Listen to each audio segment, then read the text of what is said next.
सबको जय जिनेन्द्र, नमस्कार। आज हम कुछ विषय नया लेके चलेंगे। और पहले विषय में क्योंकि आप सब पारंगत हो गए हो, अब आपको किसी भी चीज़ की ज़रूरत नहीं है, कोई डाउट्स आपके नहीं है। इसकी बहुत बहुत खुशी है मुझे, ताकि मतलब एक काम निपटा। आप इतना सब कुछ जान गए, अभी कोई कंप्लेंट आपकी तरफ से नहीं है, चलो कोई तो बहुत खुशी की बात है। मैंने अभी अभी एक आपको व्हाट्सएप किया है, उसमें हम जिक्र करेंगे नक्षत्रों का। आप अपने व्हाट्सएप पे चेक करो। नक्षत्र आप अपने व्हाट्सएप खोलो, सबको चेक करो, उसके अंदर नक्षत्रों के लिए लिखा है। मिल गए सबको? खोल के चेक कर लिया? ये जो अजीब से नाम है, जैसे 1 नंबर अश्वनी, 2 नंबर भरणी, इसमें आप 3 नंबर कृतिका, इस तरीके से जो ये है 27 नक्षत्र हैं, 27th नक्षत्र हैं। अब इनका प्रयोग हम कब करते हैं, कहाँ करेंगे? सपोज कीजिए हमने जितने भी आपको बना रखे हैं, बताए हैं खाने, और सब खानों में बता रखे हैं कि कौन कौन सा ग्रह वहाँ पॉजिटिव है या नेगेटिव है, वहाँ अच्छा असर देगा कि अच्छा असर नहीं देगा।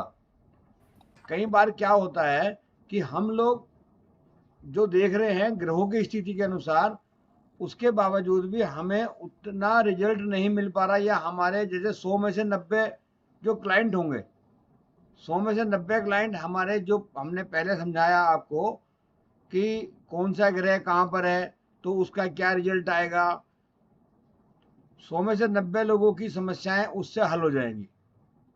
कई बार क्या होता है कि हमें नहीं मालूम होता कि भाई हमने किसी को उपाय बताए, ग्रहों के उपाय कराए, फिर भी सामने वाले के सामने उतना पॉजिटिव रिजल्ट नहीं आता जितना हम चाहते हैं या वो चाहता है।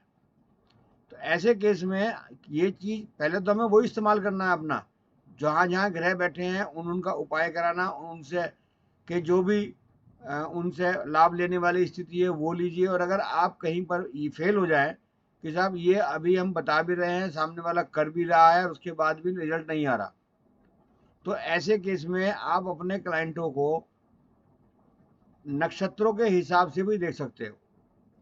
अब जैसे सपोज कीजिए हमारे पास जो भी ग्रह हैं, सूर्य आए, चंद्रमा आए, मंगल आए, जो भी ग्रह हैं, उसके अगर हम आगे जाके देखेंगे वो किस नक्षत्र में है, तो ये जब आप कुंडली बनाएंगे तो ये मालूम हो जाएगा कि कौन सा ग्रह किस नक्षत्र में है। आप जब कुंडली का फॉर्मेट खोलेंगे तो उसमें मालूम हो जाएगा कि यहाँ कौन सा किस नक्षत्र में है। तो वहाँ नक्षत्रों में जाकर के आप देख सकते हो। मान लिया सपोज करो सूर्य है, आपने सूर्य का उपाय करा लिया, पहले घर का या दूसरे घर का या जहाँ पे भी बैठा है वहाँ का उपाय करा लिया। उपाय कराने के बाद भी आपको रिजल्ट नहीं आ रहे, आपने वर्ष फल का भी उपाय करा लिया, फिर भी रिजल्ट नहीं आ रहे, सामने वाला कहता है जी मेरा जो है अभी उतना काम बनना चाहिए, उतना नहीं बन पा रहा। तो तब आपको ऐसी स्थिति में ये देखना पड़ेगा कि आपका सूर्य या चंद्रमा या मंगल जो भी ग्रह है वो किसके नक्षत्र में है। समझ में आ गई? अब जैसे सपोज कीजिए सूर्य है, किसी का लगन में बैठा है, मतलब पहले घर में सूर्य है, आपने सूर्य का उपाय कराए, ये सूर्य तो पहले घर में अच्छा होता ही है, कोई ऐसी बात नहीं है। बाकी उसका आपने उपाय उपाय जो भी कराना था, जो भी कुछ समस्या थी वो सब करा ली, अब भी सूर्य आपको पॉजिटिव रिजल्ट नहीं दे रहा। तो आपको देखना क्या पड़ेगा, ये सूर्य के किस नक्षत्र में है, सूर्य महाराज किस नक्षत्र में है। मान लिया सपोज कीजिए कि सूर्य महाराज आद्रा नक्षत्र में है, सपोज ये 6वां नक्षत्र जो है आद्रा नक्षत्र में है और वो राहु का नक्षत्र है, तो वहां पर आप एक काम करेंगे, सूर्य की तो प्रार्थना करेंगे जो करेंगे, बाकी राहु का भी उपाय करेंगे। और जैसे ही आप राहु का उपाय करेंगे तो वहां पर वो रिजल्ट पॉजिटिव देना शुरू कर देगा। जैसे सपोज कीजिए सूर्य लगन में बैठा है और राहु के नक्षत्र में है, सूर्य का हमने उपाय करा, सब बात करी, कुछ भी रिजल्ट नहीं आ रहा और हमें चाहिए सूर्य से ही रिजल्ट। तो ऐसे केस में हम सूर्य के नक्षत्र को देखेंगे, ये आद्रा नक्षत्र में है और आद्रा के नक्षत्र में है राहु, उदार आद्रा नक्षत्र, तो राहु का उपाय साथ में कर देंगे तो हमें तुरंत रिजल्ट आएगा। कैसे पता चलेगा मामा जी आद्रा नक्षत्र में है मैं ये नहीं सूर्य? कह रहा आद्रा में, किसी में भी हो सकता है वो। नहीं, किसी में भी पता कैसे चलेगा? वो कुंडली बनानी पड़ेगी ना आपको, कुंडली में डिटेल आती है। कुंडली में जब आप अपना खोलेंगे तो उसमें डिटेल आएगी कि ये इस नक्षत्र में था, ये इस नक्षत्र में था, है ना। तो वो जो सॉफ्टवेयर उसमें कंप्यूटर में होता है या जन्मपत्री में होता है, वो जन्मपत्री में मिल जाता है। कोई जन्मपत्री है क्या? देखिए, मेरे ख्याल से कोई जन्मपत्री, अगर कोई जन्मपत्री होगी तो मैं देखता हूँ, या आपके पास कोई अगर प्रिंटेड जन्मपत्री हो तो वो आप देख सकते हो, जो कंप्यूटर से निकली हुई होती है। हाँ हाँ, उसके अंदर फर्स्ट पेज भेजूं, नाम लिखा होता है। सेकंड पे भेज, सेकंड पेज नहीं, फर्स्ट पेज है फिलहाल तो मेरे पास। फर्स्ट पेज में तो खाली डिटेल्स ही आएगी ना। सेकंड पेज जिसपे वो क्रॉस बना हुआ होता है, कुंडली बनी होती है। चलो मैं बतला दूंगा वहां कहाँ लिखा हुआ है। अभी देना है क्या? कोई जन्मपत्री नीचे पड़ी है किसी? अभी मैं एक जन्मपत्री की डिटेल भेज रहा हूं आपको किसी, यार ये नहीं वैसे हो रहा,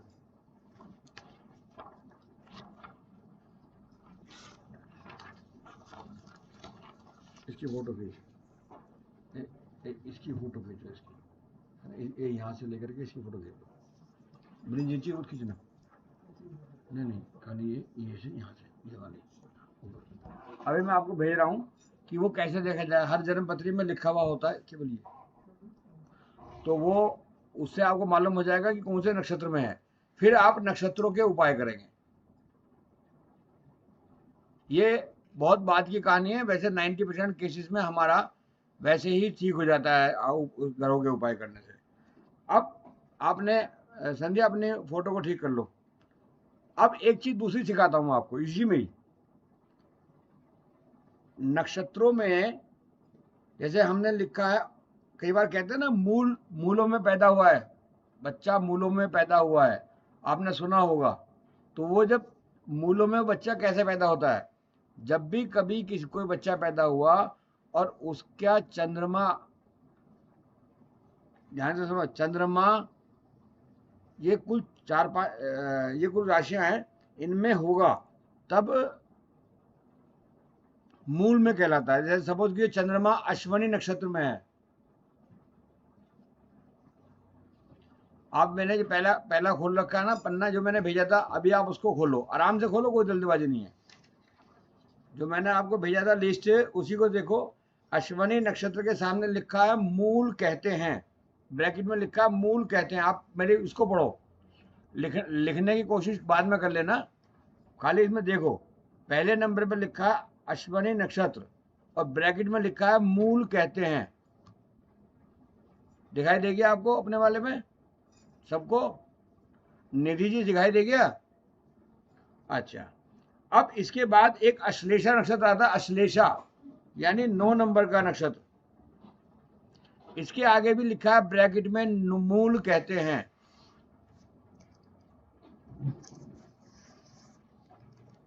इसमें भी लिखा है ना मूल कहते हैं।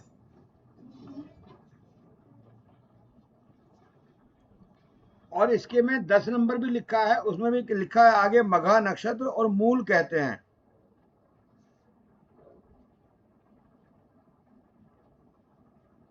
समझ में आ गया? अब नीचे को जाएंगे आप तो 18 और 19वां नक्षत्र भी मूल कहते हैं।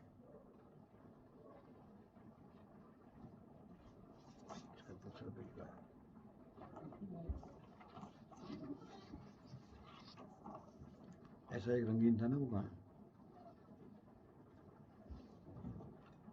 और इसके अंदर देखो 18वां 19वां हो गया और 27वां नक्षत्र रेवती, उसके आगे भी ब्रैकेट में लिखा है मूल कहते हैं। अब ये मूल कई बार क्या होता है कि बहुत से कहते हैं जी ये खराब है, अच्छा नहीं है, उतना अच्छा नहीं है जितना होना चाहिए, या फिर इसके अंदर बहुत सारे, कभी किसी के पिता को परेशानी आएगी, माता को परेशानी आएगी, ये आएगी वो आएगी। तो इनके आप बहुत ज़्यादा उसमें मत पड़ना कि हाँ जी कहाँ परेशानी आएगी कहाँ परेशानी नहीं आएगी। मूल होते ज़रूर है, बाकी बहुत इतना कम इफेक्ट डालेंगे, अगर डालेंगे भी किसी पे, कि वो कोई ऐसा नहीं है कि वो बर्दाश्त ना हो सके। ऐसे तो हमारे घरों में हमारे रिश्तेदारों में बहुत लोग पैदा होते हैं, अब उनकी ग्रह की कुंडली से हमारे पे कोई विशेष फर्क नहीं पड़ता। समझ में आ गई? बाकी आपको कई बार लोग कहते हैं जी मूल शांत करा लो। भाई अगर मूल शांत कराना है तो वो उनकी इच्छा है, वो कराएं तो आप करा दो। अदरवाइज मूल ऐसा कुछ नहीं है कि वो 9 घरों का 8 घरों का पता नहीं क्या क्या बताते हैं, वो सब कोई ज़रूरत नहीं है। फिर भी कोई नहीं माने तो भैया करा दो उनकी इच्छा से, ठीक है? तो ये नक्षत्रों का हिसाब समझ में आ गया आपको? वो कहाँ वो मैं अभी आपको सर एक्सक्यूज मी, हाँ सर बोलिए। पूछूं? सर जैसे ये मूल है, मघा है, ये जो नक्षत्र है ना, जैसे इनकी राशि भी लिखी होती है ना? हाँ तो जैसे मघा है, मूल है, इसे तो इसमें जैसे भैया केतु के हैं नक्षत्र, तो केतु का उपाय भी कर सकते हैं, तब ठीक हो जाएगा या नहीं? क्या मतलब? जैसे ये मघा मूल है, इनके आगे राशि स्वामी लिखा रहता है ना, कि जैसे हाँ केतु के हैं ये वो है, तो ये जो केतु के नक्षत्र हैं जैसे, तो मान लीजिए हाँ अगर जैसे मघा और मूल का डाउट है, तो केतु का उपाय करके ठीक हो सकता है देखो जी, वो या नहीं? हमारे हमारे हिसाब से तो ठीक हो सकता है। जी। बाकी जो ओल्ड विद्वान लोग बैठे हैं ना हिंदुस्तान में, वे आपकी बात मानेंगे नहीं। तो हमें उन्हीं लोगों के बीच में जीना है। तो वो कहेंगे नहीं जी नहीं, जरूर होने उपाय, अच्छा भैया करा लो। बाकी आप अपने दिमाग में रखो कि ये विशेष प्रॉब्लम नहीं आती है ना। अभी मैंने आपको वो भेजा है, जब कोई किसी की जन्मपत्री होगी तो उसके अंदर इस तरीके से लिखा हुआ मिलेगा। अभी देखिए दूसरा एक और मैसेज भेजा है मैंने, इसके अंदर लिखा है, पहले पहले पढ़ो। खोल लिया सबने? खोल लिया? सोनी खोल लिया? अच्छा, पहले लिखा है ग्रह, फिर लिखा राशि, फिर लिखा अंश, फिर लिखा दिशा, नक्षत्र, पद, राशि स्वामी और नक्षत्र स्वामी। तो इसके अंदर आप देखिए सूर्य है, किसी की भी पत्री है, ये सूर्य है। इसके आगे लिखा है, आप आगे को बढ़िए, कि इसका जो स्वामी है, पहले कन्या राशि में बुध उसका स्वामी है। तो ऐसे ही, और चंद्रमा लिखा है, और उसके आगे लिखा है नक्षत्र का स्वामी सूर्य है। अब आप ये समझ लीजिए कि यदि आपका सूर्य काम नहीं कर पा रहा, तो इसका मतलब नक्षत्र का स्वामी जो बुध है, वो नक्षत्र का स्वामी तो खैर सूर्य ही है, इसमें इसमें सूर्य ही आपका काम करेगा। अभी भी समझ में नहीं आया? दोबारा बताता हूँ। नहीं आया तो समझ, दोबारा बताऊंगा, समझ लो, जब तक हाँ नहीं भरोगे तब तक नहीं। सपोज कीजिए सूर्य है, सूर्य लिखा है कन्या राशि में, लिखा है, यूं यूं करते रहो बस।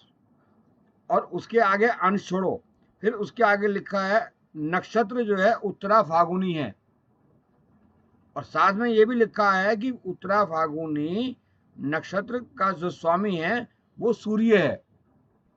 एक कदम बढ़ जाओ, वो तो राशि का स्वामी तो बुध हो गया और नक्षत्र का स्वामी सूर्य है। तो आप जब कभी भी कहोगे ना सूर्य का उपाय करने से लाभ नहीं आ रहा, जहां सूर्य बैठा है वहां पे लाभ नहीं दे रहा, आप ये समझ लीजिए कि आपको सूर्य ही लाभ देगा, वहां दूसरे का किसी का उपाय कराने की जरूरत नहीं है। अब इससे नेक्स्ट चंद्रमा है। चंद्रमा जो है, सबको समझ में आ रहा है? जिसको नहीं आ रहा दोबारा बताओ। निधि जी समझो, जो मैंने अभी चार्ट भेजा है अभी, वो चार्ट को देखो, उसके अंदर शुरुआत में लिखा है ग्रह, राशि, अंश वगैरह लिखा दिखाई दे गया। अब इसके नीचे लिखा है लगन और उसके नीचे लिखा है सूर्य। पहला ग्रह सूर्य है, तो सूर्य जो ग्रह है वो सूर्य ग्रह की जो राशि है, जिस राशि में बैठा है उसका नाम है कन्या। तो हमें इससे भी कोई लेना देना नहीं है, छोड़ो। अब आगे लिखा है उत्तरा फागुनी, नक्षत्र जो है वो है उत्तरा फागुनी, और इससे एक कदम आगे के बाद जाके जाओगे तो नक्षत्र का स्वामी लिखा है सूर्य।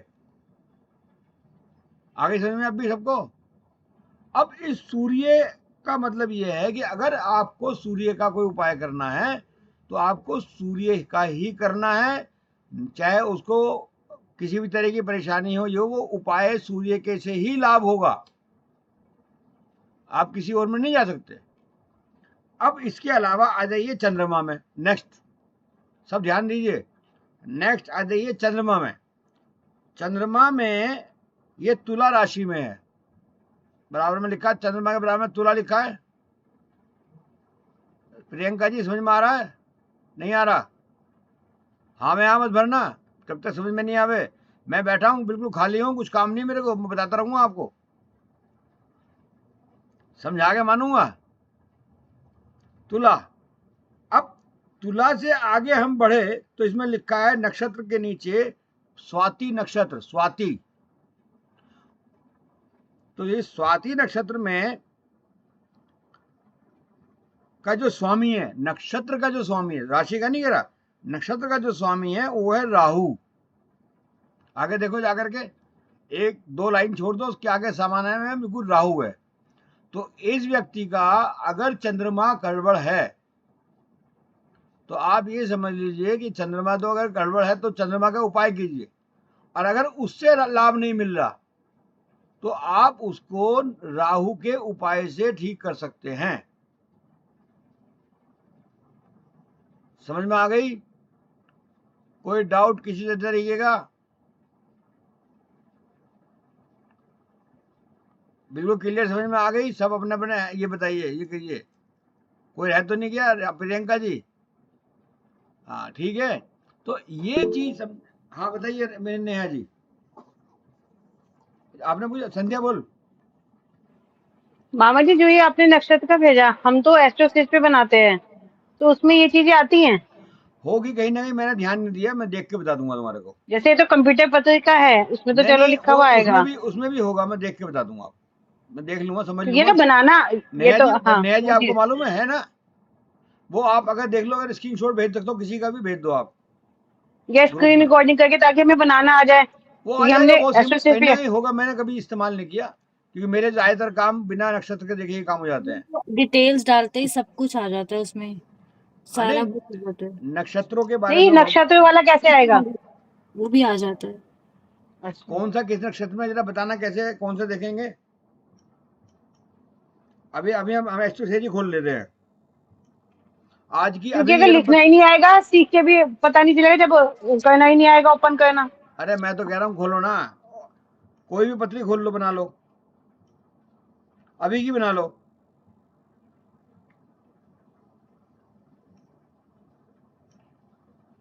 अभी की बना लो। चाचा जी ग्रह स्थिति में आ रहा है सब। देखो एक मिनट, दशा फल, एक मिनट, ग्रह स्थिति में सब आ रहा है। ग्रह स्थिति कहाँ पर लिखी? हाँ ये आ गई। देखो जब आप ऊपर से चलेंगे ना, लगन वाली लाइन में ही, लगन वाली लाइन में चलेंगे ऊपर से, तो साइड में चलते रहो, लगन के बराबर एक अभी जन्म पत्री बनाओ, एक कोई भी अभी की डेट की बना लो, इसी समय की। मैंने भेजी है, देखो ग्रुप में ग्रह। अरे ग्रुप में भेजिए, वो भी सब बनाएंगे, सब समझदार है, सबके पास कुंडली है। सॉफ्टवेयर खोलो अपना, आगे चलते रहो। क्लाउड चलित ग्रह स्थिति, तो ग्रह स्थिति में जब आप जाएंगे तो इसके अंदर आ गया सूर्य मेष राशि में है और अश्वनी नक्षत्र में है, और अश्वनी नक्षत्र के भी पहले चरण में, यानी जो आज बच्चा पैदा होगा वो नहीं आज का नहीं, वो चंद्रमा में आएगा। ये तो ये मेष राशि में है और अश्वनी नक्षत्र में है। अब यदि ये चंद्रमा अब नेक्स्ट में आ गया चंद्रमा मिथुन राशि में है और पुनर्वसु नक्षत्र में है और तीसरे चरण में है। इनके जो चरण होते हैं नक्षत्रों के, वो 4 होते हैं। उतना जाकर डिटेल में पढ़ने की जरूरत नहीं है, अभी पहले इन्हीं में देख लो। मामा जी लगन में कन्या क्यों लिखा है? लगन के मतलब नहीं होता, लगन से उत्तरा फागुन, लगन से मतलब नहीं है हमारे को, हम तो स्टार्ट ग्रहों से ही पढ़ेंगे, है ना, हमें उससे नहीं लिखना। देखो हमें मेन चीज क्या है, हमें मेन चीज जन्म पत्री देखनी आनी चाहिए, और अगर कभी कोई इस तरीके की दिक्कत आए तो उसका समाधान आना चाहिए। दोबारा लगन बताओ मामा जी एक बार।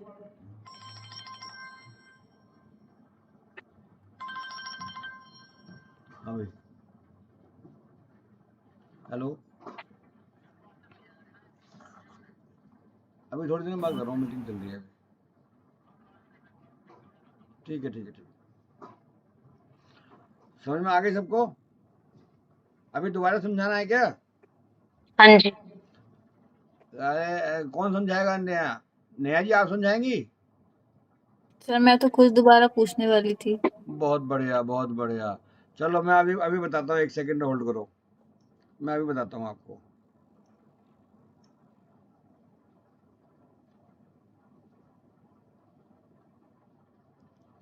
अभी 1 सेकंड में बताता हूँ।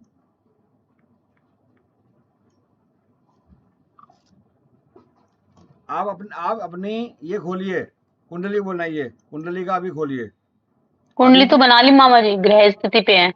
इसी स्थिति, ग्रह स्थिति पे हैं हाँ आप जी। भी? नेहा जी ग्रह स्थिति पे हैं या कहीं और हैं? और सब ग्रह स्थिति पे हैं। अब इस ग्रह स्थिति में देखिए, इस पत्री में कहीं पर भी कोई भी ग्रह बैठा हो, जैसे कि हम अगर इसे थोड़ा सा भी बैक करेंगे तो इस समय में सूर्य बैठे हैं 8वें घर में। थोड़ा सा बैक करो, अपने लगन में आ जाओ। सूर्य बैठे हैं 8वें घर में, और चंद्रमा बैठे हैं 10वें घर में। ध्यान से सुनो, 2 को पढ़ लो, बाकी का बाद में कर लेना। सूर्य नहीं, बैठे हैं सूर्य कौन सी पत्री में है मामा जी? सूर्य 8वें घर में। लगन पत्री में, इसी की लगन पत्री में जो अभी बना रखी है आपने, जो अभी की पत्री बनाई है, इसमें 6 नंबर की पत्री है। हाँ जी, 6 नंबर की। 6 नंबर की पत्री में सूर्य सूर्य 8वें में। 8वें घर में बैठे हैं, और चंद्रमा बैठे हैं 10वें घर में। सही बोल हाँ रहा जी। हूँ? हाँ जी। अब आप 2 ही को पकड़ लो खाली, सूर्य और चंद्रमा को। अगर सूर्य 8वें नंबर में है और चंद्रमा 10वें नंबर में है, अब आगे बढ़िए, इसके ऊपर नवमांश में जाइए, उसके बाद चंद्रमा में जाइए, फिर क्लाउड में जाइए, धीरे धीरे सरकाइए अपने इसको, और आने के बाद ग्रह स्थिति में आ जाइए। दिमाग में केवल सूर्य या चंद्रमा रखना, और मत रखना कुछ भी। अब ग्रह स्थिति में आ जाइए। ग्रह स्थिति में जब आप आएंगी तो सूर्य आया है अश्वनी नक्षत्र में, ठीक है? और अश्वनी नक्षत्र जो है वो केतु का है। मैंने अभी अपनी चार्ट भेजा है, अश्वनी नक्षत्र केतु का है। तसल्ली से देख लो, कोई भागा भागी नहीं है, आराम से आप समझ लो। अश्वनी नक्षत्र केतु का है। अब इसका मतलब यह है कि सूर्य 8वें में है। अगर सूर्य 8वें में अपना रिजल्ट पूरा नहीं दे पा रहा है, जो भी आपने समझा है कि सूर्य को 8वें घर में अच्छा माना गया है और बहुत बढ़िया माना गया है, वो बीमारियों को ठीक करता है, परेशानियों को कम करता है, और यदि आप इसके बावजूद ये सोच रहे हैं, दिखाई दे रहा है आपको आपके क्लाइंट के हिसाब से कि हाँ ये जो होना चाहिए वो नहीं हो रहा और उसके विपरीत हो रहा है, तो ऐसे केस में आप यहाँ पे सोचिए कि सूर्य अश्वनी में है, यानी केतु आ गया, और अगर केतु आ गया तो हमें केतु का भी उपाय करा लें, निश्चित रूप से आपको लाभ मिलेगा। ये जो क्लास है ना, ये हमारी एडवांस क्लास है। ये जो अब तक प्राइमरी चल रही थी उससे बहुत आगे की बात है।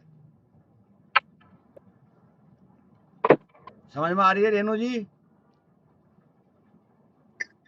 भाई वाह, बड़ा बढ़िया तरीके से कहा। हाँ जी ठीक, आगे समझ में। चलो हाँ जी, नेहा जी आप बताइए।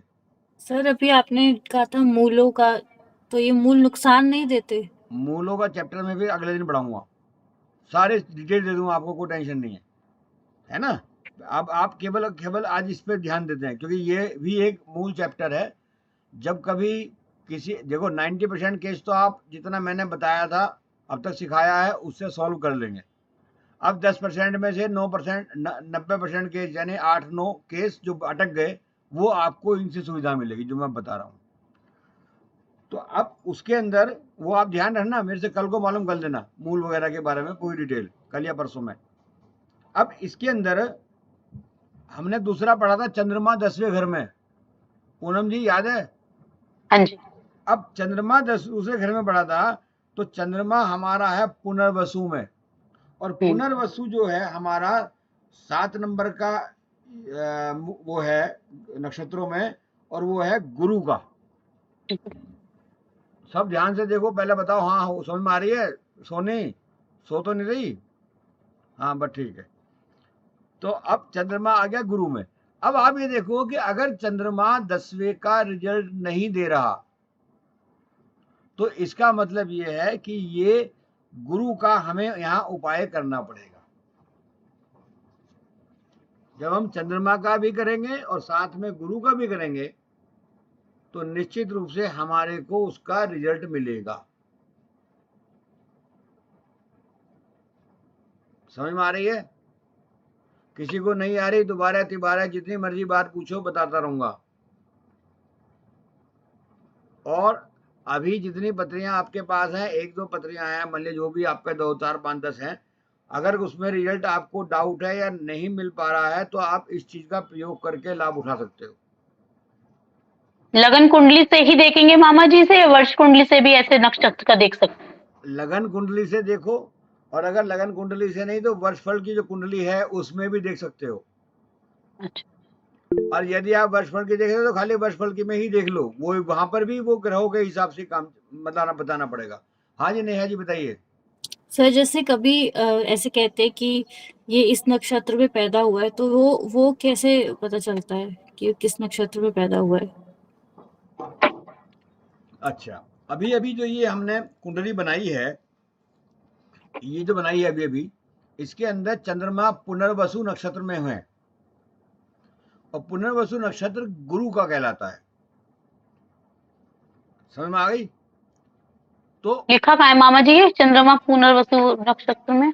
हाँ लिखा है ना इसमें, बाकी इसमें कहीं डिटेल ऐसा नहीं दे रखी कि गुरु का है,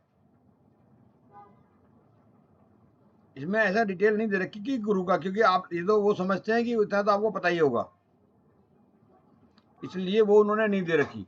बाकी ये तो आपको अलग से समझनी पड़ेगी कि हाँ गुरु का है। तो यहाँ अभी जैसे भी अभी आप कहेंगे पुनर्वसु का है, तो आप सामने वाले से ये कहेंगे कि ये पुनर्वसु नक्षत्र में पैदा हुआ है। हमें उस समय में केवल चंद्रमा की स्थिति ही देखनी है। नेहा जी आपका जो क्वेश्चन है वो आपने बहुत सही क्वेश्चन पूछा, बाकी ये सारे पता नहीं ध्यान दे रहे नहीं दे रहे इस बात पे। सब लोग ध्यान दे रहे हो नहीं दे रहे हो कि जब भी व्यक्ति बच्चा पैदा होता है उसका जो चंद्रमा है उस नक्षत्र उसके नक्षत्र को देखा जाता है। ऐसा नहीं कि किसी और के नक्षत्र को देख लिया, अरे तो सूर्य को देख लो, मंगल को देख लो, नहीं, चंद्रमा के नक्षत्र को देखा जाएगा, उसी को हम मानेंगे कि हाँ ये नक्षत्र इसका है तो इसका प्रभाव इस पे ज्यादा रहेगा। समझ में आ रही है? कोई डाउट किसी तरीके का? निधि जी समझ में आ रहा है? चंद्रमा किसी भी घर में बैठा हो तो उसी हिसाब से चलना पड़ता है। घर से नहीं, मतलब चंद्रमा किसके नक्षत्र में है, जिसके भी नक्षत्र में होगा हम यही कहेंगे कि ये व्यक्ति उस नक्षत्र में पैदा हुआ है। अब उसकी स्थिति देखेंगे कि वो कहां पर बैठ करके, वो सही जगह बैठा है या गलत जगह बैठा है या क्या कर रहा है या क्या नहीं कर रहा है, वो उसकी बात की बात है। पहले हम किसी चीज को समझेंगे ना कि ये क्या है। देखो ये वाली क्लास थोड़ा एडवांस क्लास है। अभी तक पहले जो हमने आराम से समझ में आ गया, सीख लिया, इसमें थोड़ा सा जब आपने उतना सीख लिया, मैंने देख लिया 8-10 दिन 15 दिन की आप लोग तो पूरे एक्सपर्ट हो गए। अब आपको कोई सिखाने की जरूरत नहीं है, आपसे सीखने की जरूरत है। तो तब मैंने कहा अब इनको एडवांस कोर्स सिखला देता हूं। तो ये एडवांस है। जैसे आपने पहला सीख लिया तो अब आपको अगले चैप्टर में जाना पड़ेगा, और यहाँ पे आपको मेन जो जितना मर्जी क्रिटिकल केस आ जाए उस केस को आप सोल्व कर पाएंगे। ठीक है? पहले वाले में भी और इस बारे में भी कुछ कभी भी कोई दिक्कत हो उसके लिए अलग से आप मेरे से पूछ सकते हो। बाकी इसमें जो है ये समझ लीजिए कि ये बहुत अच्छा, बहुत बारीक तक जाने का एक कारण है। ये समझ लीजिए जैसे क्रिकेट मैच होता है, उसके अंदर एक अंपायर होता है और बाकी खिलाड़ी होते हैं। खिलाड़ी ने अच्छा खेल खेला और आउट भी कर दिया, परंतु जब तक अंपायर की उंगली नहीं उठेगी कि आउट है, जब तक आप आउट नहीं हैं। तो ये जो नक्षत्रों का खेल है, ये समझ लीजिए कि ये अंपायर हैं। आपने उपाय सही करा हो या गलत करा हो, एक बार को वो रिजल्ट दे या नहीं दे, बाकी अगर अंपायर यानी आपके नक्षत्र आपके साथ हैं तो आपने गलत भी किया हो तो भी सही है, और सही भी किया हो तो गलत भी गलत है।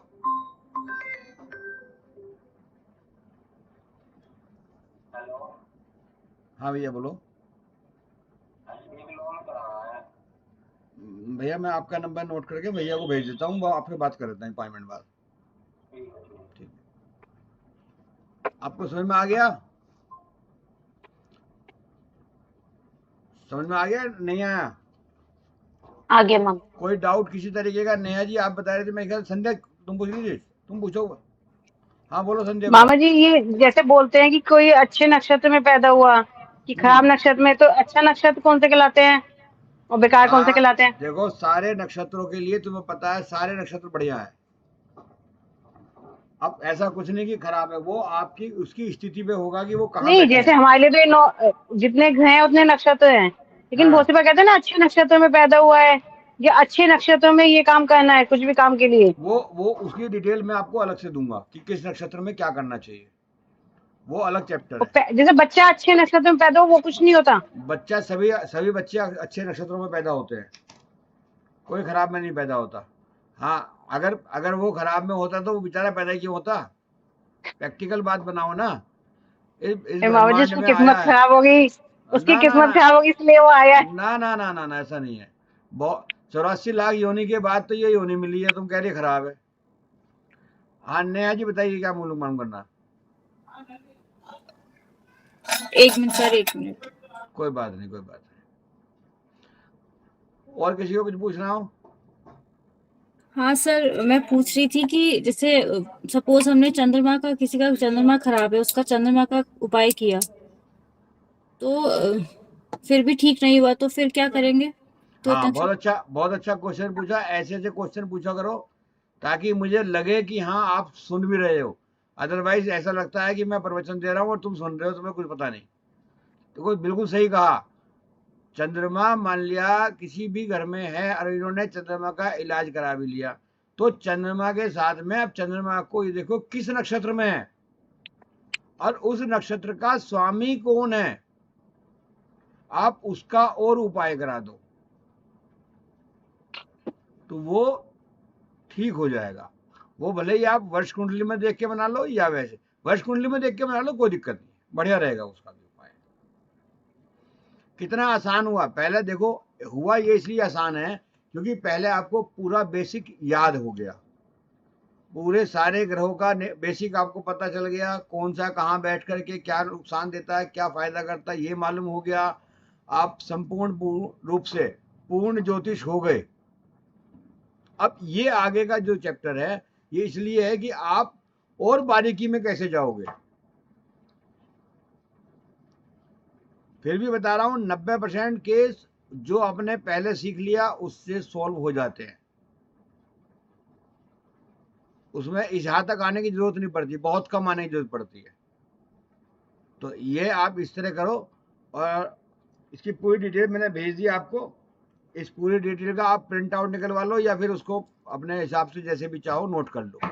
तो ये नक्षत्रों का पूरी है और बहुत बढ़िया आपको इसके रिजल्ट मिलेंगे। जब भी कभी कोई आपको ये हो कि हाँ भाई इसका इस व्यक्ति का तो काम करना ही है, ये उसका चल नहीं रहा या कुछ नहीं हो रहा या परेशान है या कोई भी चीज़ है, उस चीज़ पे विशेष का आप ध्यान दे सकते हो। और बताइए कुछ और कोई डाउट किसी तरीके का इसमें हो?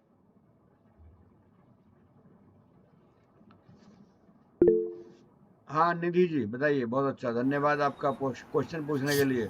हाँ जैसे ग्रह चेंज होते हैं तो नक्षत्र भी चेंज होते हैं। नक्षत्र भी चेंज होते हैं। ग्रह चेंज तो क्या, एक घर के अंदर जब जैसे दूसरे घर में जाएगा 4 नक्षत्र भी बदल जाते हैं। पहला चरण, दूसरा चरण, तीसरा चरण, चौथा चरण, 4 चरण होते हैं नक्षत्र के। तो कितने दिन में चेंज होते हैं नक्षत्र? वो जब भी होंगे उसमें लिखा हुआ आएगा, उसे देखिए आप। इसके आगे डीप में मत जाओ। सबसे बढ़िया तरीका है, जो चीज़ हमें रेडीमेड मिल रही है बनी बनाई, तो हम क्यों जाएं? जब हमारे पास लाइटर जलाते ही गैस जल जाती है, तो धुएं वाला लकड़ी क्यों ढूंढने की? पहले चुप के लाओ, फिर लकड़ी का चूल्हा जलाओ। क्या मतलब रह गया? अरे गैस बनी हुई है, जाओ लाइटर से जलाओ और जालू। क्यों बेमतलब के पंगे बढ़ रहे हो जी? क्यों बढ़ा, कैसे हुआ, क्यों नहीं हुआ? छोड़ो सबको। जो चीज मामा रेडीमेड जी ने हमें तैयार मिल चूल्हा रही है, दे दिया, हमें लकड़ी जलानी नहीं पड़ेगी। हाँ, आपको कुछ नहीं करना। ठीक है, तो ये चीज समझ लो आप। बिल्कुल जो चीज रेडीमेड है उसके चक्कर में मत पड़ो, क्योंकि वो इतनी मतलब मुश्किल क्लासें हैं जो इस कंप्यूटर ने, लैपटॉप हमारे, या एस्ट्रोसेज ने, या सब कुछ ने आराम कर दिया कि यदि मैं इसको पढ़ाने लगूं तो कम से कम 1 साल तो आपको खाली इसी की स्टडी करने में लग जाएगा, और तब भी पता नहीं उतनी एक्यूरेट होगी कि नहीं होगी। इसीलिए कहते हैं जो पत्रियां हाथ से बनाई होती हैं, वो कहते जरूर हैं कि हमारी बहुत मेहनत कर रखी है, बहुत उनकी एक्यूरेसी डाउटफुल हो सकती है। बाकी ये जो बनी बनाई हैं सॉफ्टवेयर में आ रही हैं, ये काफ़ी हद तक सही है। क्योंकि देखो एक बात सुनो, कल को मैं आपसे कुछ पेमेंट लूँ या आप मेरे से ले, तो जब आप कैलकुलेट करेंगे ना कि इतने पैसे दिए थे, इतने लिए थे, इतने ये किए थे, तो आप कैलकुलेटर मान्य है, कैलकुलेटर की बात मानते हैं। मैं ये कहूँगा ना, 2 2 4 4 6 10 10 का जीरो बराबर जीरो, इसका लगाया एक, हासिल का एक। आपको समझ में नहीं आएगा क्या कह रहे हैं। आपको समझ में वही भाषा आएगी जो कैलकुलेटर ने कहा, वो सही है बस। आज भी तो ऐसे ही होता है ना। तो ये समझ लीजिए, जो चीज़ हमारे पास अवेलेबल है और अच्छी फॉर्म में, उसके बारे में मत सोचो कि वो कैसे होगा कैसे नहीं होगा। उसको मानो और उसके हिसाब से बताना शुरू कर दो, क्योंकि इनकी कैलकुलेशन बहुत एक्यूरेट होती है। ये मशीन है भाई, कैलकुलेटर हुआ या ये तुम्हारा सॉफ्टवेयर हुए, इस तरीके के ये सब मशीन है, तो ये ज़्यादा अच्छा बता पाएंगे हमसे।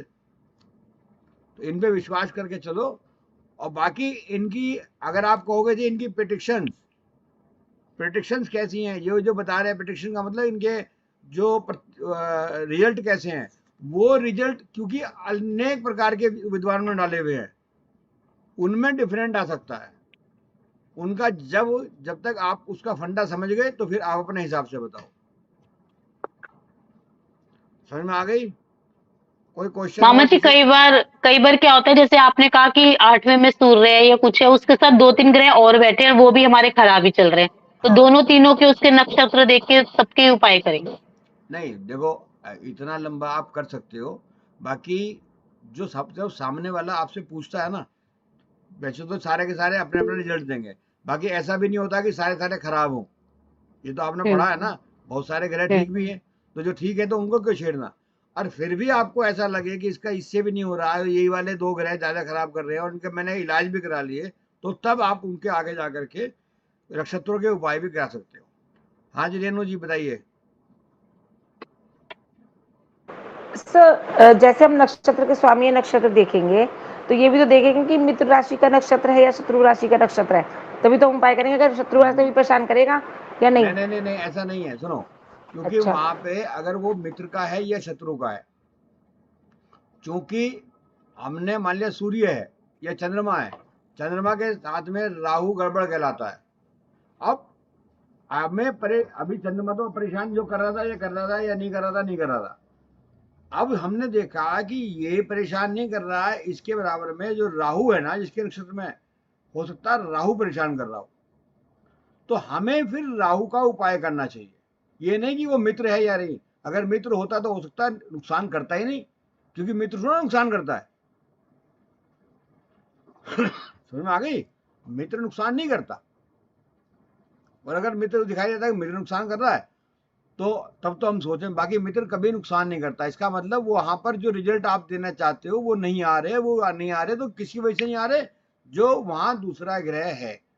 कई बार क्या होता है, अभी मैं आपसे कोई क्वेश्चन पूछता हूँ, रेणु जी और प्रियंका जी दोनों मित्र हैं 1 मिनट के लिए, और मैंने आपसे कोई क्वेश्चन पूछा, आपने उसका जवाब भी दे दिया, और प्रियंका जी को लगा यार इसने मेरे से तो पूछा ही नहीं, तो हल्का सा इन्फीरियरिटी कॉम्प्लेक्स मान लिया उनको आ गया, तो मेरा फर्ज ये बनता है, चल कोई बात नहीं जी, आपसे तो पूछ लिया, प्रियंका जी को भी पूछ लो, उनका भी मान सम्मान बढ़ा दो। तो अब प्रियंका जी जो है उसके बाद आपको मतलब हमें जो जातक है उसको परेशान नहीं करेंगे, क्योंकि दोनों को मान सम्मान दे दिया। समझ में आ गई? और उदाहरण चाहिए, मैं और 10 उदाहरण दे सकता हूं।